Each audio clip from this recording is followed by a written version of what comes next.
Rainy season is the reason to make bamboo shoots curry, crab masala curry, or even wild mushroom curry. We GSBs relish one of these or all of these in this season. Crab masala curry I have uploaded earlier. Please check the link in the description. These are the last year's bamboo shoots which are seasoned with salt and kept in the glass jars.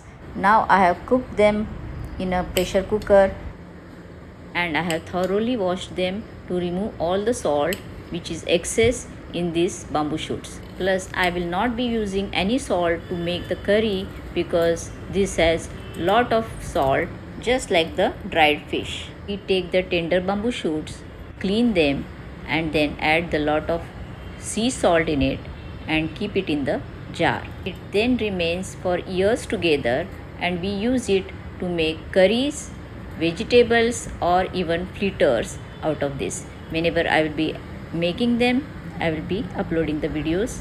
So for now I am making curry out of it and I am cutting the cooked pieces into bite size so that it is easier to chew them. Most of the pieces are very tender and very few are chewable. Now I will be adding it to the vessel to make the curry. In a pressure cooker I have cooked the tuar dal adding little bit of turmeric in it and then I am churned this like this and I am adding it.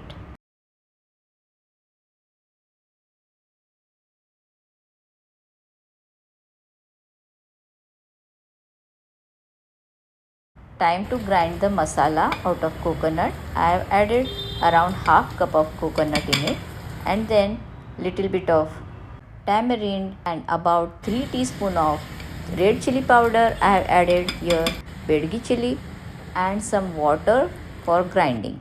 And now I have made the paste out of it, very fine paste. We will add this paste to the cooked dal and bamboo shoots.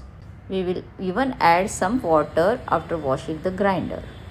For tempering, we will be adding 4 to 5 tablespoons of coconut oil. You can use any oil you wish to.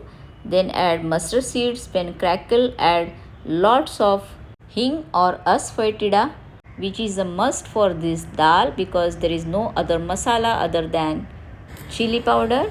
So add lots of it and then add the crushed curry leaves. Now we will be adding 3 to 4 green chilies.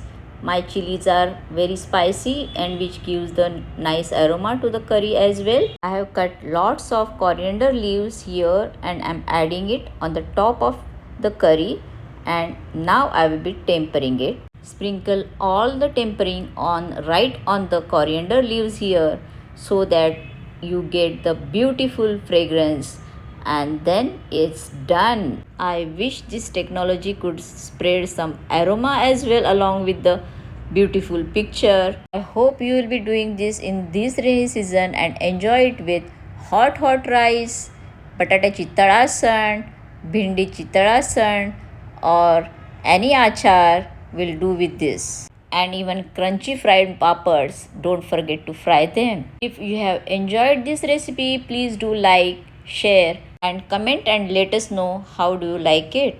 And please do not forget to subscribe our channel and support us. Keep cooking.